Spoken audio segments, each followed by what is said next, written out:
په دغه ویډیو کې تاسو ته درې ویب سایټونه درښیم چې دغه درې ویب سایټونه باید تاسو ته خامخا معلوم وي. د دغه درې ویب سایټونو څخه تاسو ډېره زیاته فایده اخیستلی سئ او دغه درې ویب سایټونه به ستاسو ډېر زیات کارونه در اسانه کړي. نو دغه درې کوم ویب سایټونه دي نو راسئ په ویډیو کې در وښیم. نو راځئ دوستان اول ویب سایټ ته. اول ویب سایټ درښیم. د اول ویب سایټ نوم د واټرمارک ریموور ډاټ آی او. د دغه ویب سایټ په ذریعه سره به تاسو وکولای شئ له تصویر څخه واټرمارک ختم کړئ. یعنې دوستانو که چیرې تاسو سره داسې تصویران وي چې په هغه تصویران باندې لوګو وي د کمپنۍ نوم وي نو اوس دوستانو د دغه ویب سایټ په ذریعه سره تاسو په یوه کلیک باندې هغه ټول واټرمارک ختمولی شئ. خالي په دغه ویب سایټ کې دوستانو تاسو هغه تصویر راپلوډ کړئ نو دغه ویب سایټ به دوستانو له هغه تصویر څخه مکمله واټرمارک ختم کړي. نو اوس راځئ دوستانو دویم ویب سایټ ته. دویم ویب سایټ درښیم. د دویم ویب سایټ نوم د میجیک سټوډیو. دوستانو د دغه دویم ویب سایټ په ذریعه سره به تاسو وکولای شئ له خپلو تصویرانو څخه پالتو شیان ختم کړئ. یعنې دوستانو که چیرې تاسو یو تصویر اخیستی وي او په هغه تصویر کې داسې شی راغلی وي چې هغه تاسو نه غواړئ چې په هغه تصویر کې دې موجوده وي نو د دغه ویب سایټ په ذریعه سره دوستانو تاسو په تصویر کې خالي هغه ایریا سلیکټ کړئ، هغه ایریا وروښیاست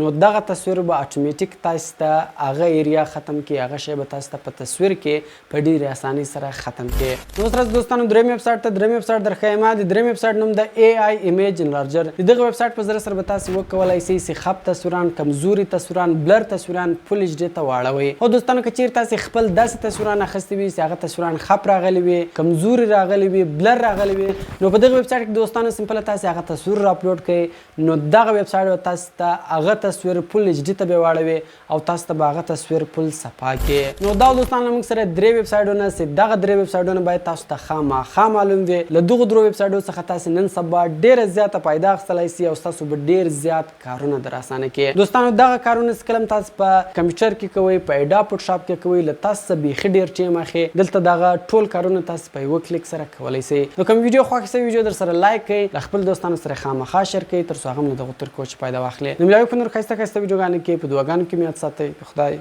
په امان.